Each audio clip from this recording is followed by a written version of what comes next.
that my kids, they don't go to bed, right? And they jump into my bed and they want to cuddle. They don't want to, and I'm tired and I just want to go to sleep. And then and then I scream at them and finally they leave in tears and then I cry. Then I'm guilty that I could have just cuddled with them. I should have just, whatever. The mind goes like that.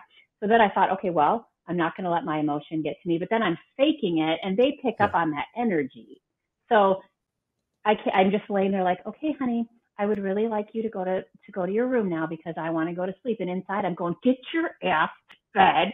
So that would be an example of later, maybe I sit down and do the work on that emotion of why they don't listen to me or something like that. I think because it's all about how you are seeing it. That's what's real. And if you're seeing it as like you're a victim of this situation, you're going to be reacting like violently and angrily, like you can't help that. Even if you put a mask over it, it's still coming through.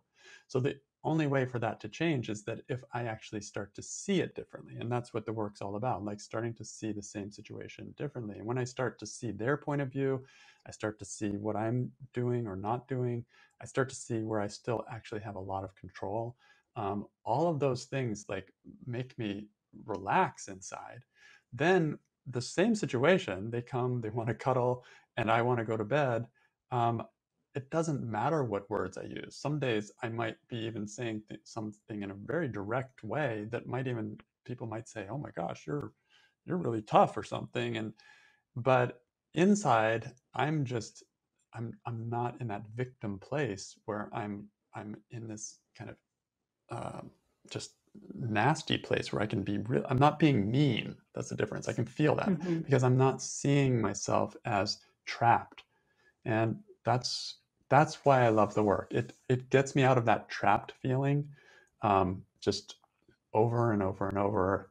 And the more I do that, the more I see it even before it happens, and I'm able to do what I need. But it does not mean anything about how my external behavior will look. It might become stronger. I actually stand up for myself better having been doing the work for a long time. I used to be more of a pushover. I can still be pushed over, but it was really like worse. And so I actually now argue with my partner, whereas before I would probably just give in. Right. It looks like I'm going backwards. And like people might say from the outside, "Oh, you raised your voice with him. Like that's not very enlightened."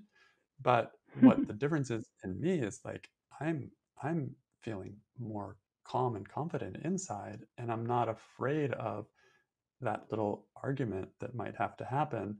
And it's not as personal, angry. It doesn't like get me down for days. It's just, okay, I just have to stand up for myself right here. Nope, you're wrong. You're Sorry. standing in your truth. Yeah, you're standing in your truth and you've stopped being afraid of what that means. That's Exactly. wonderful. Yeah.